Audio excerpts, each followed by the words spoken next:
இன்னும் சிலர் பொருள் தவம் யோகம் யாகமாகச் செய்திடுவார். மற்ற ஞானியரோ கற்றல் கற்பித்தல் ஞானயாகமாய்ச் செய்திடுவார்.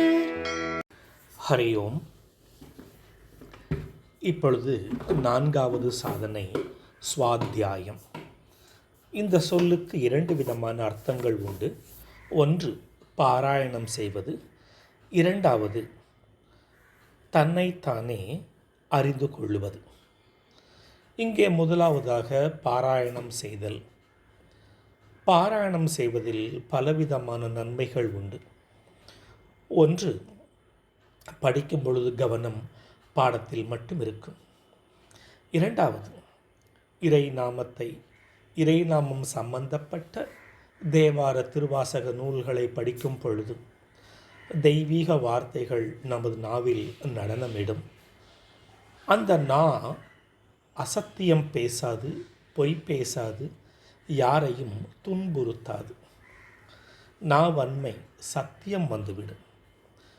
தான் பாராயணம் செய்யக்கூடிய இடமானது சூக்ஷ்மத்தில் தூய்மை அடையும்.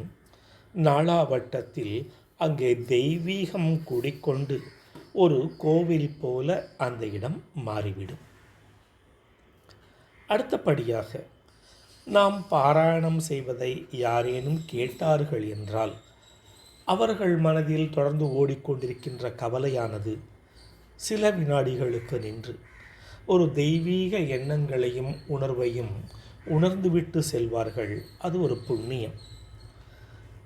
நமது அடுத்த தலைமுறை நாம் பாராயணம் செய்வதை பார்த்து பார்த்து பார்த்து அவர்களும் ஒரு காலகட்டத்தில் நம்மை போன்று பாராயணம் செய்ய ஆரம்பித்து விடுவார்கள்.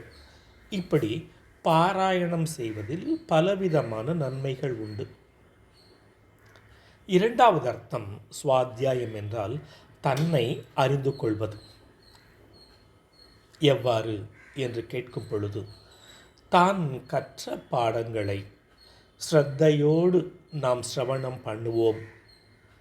இங்கே தன்னை தெரிந்து கொள்வதற்கு அதை மனனம் செய்ய வேண்டும். அப்பொழுது புத்திபூர்வமாக பல கேள்விகளை கேட்டு முன்னுக்கு பின் முரணாக சிந்தித்து தெளியும் பொழுது அவன் மீண்டும் வாழ்க்கையில் குழப்பத்தை அடைய மாட்டான், தெளிவாக இருப்பான். ஒவ்வொரு விஷயத்திலையும் தெளிவாக இருப்பதோடு மட்டுமல்லாமல் தெளிவாக காரியங்களையும் செய்து கொண்டு செல்வான். ஆக ஸ்வாத்தியாயம் என்றால் தன்னைத்தானே அறிந்து கொள்வது, ஆராய்வது. இது புத்திபூர்வமான ஒரு காரியம். ஸ்வாத்தியாயம் பாராயணம் செய்வது, இது ஸ்ரத்தா பூர்வமான ஒரு காரியம். இரண்டுமே ஸ்வாத்தியாயம் என்று சொல்லப்படுகிறது. ஹரி ஓம்.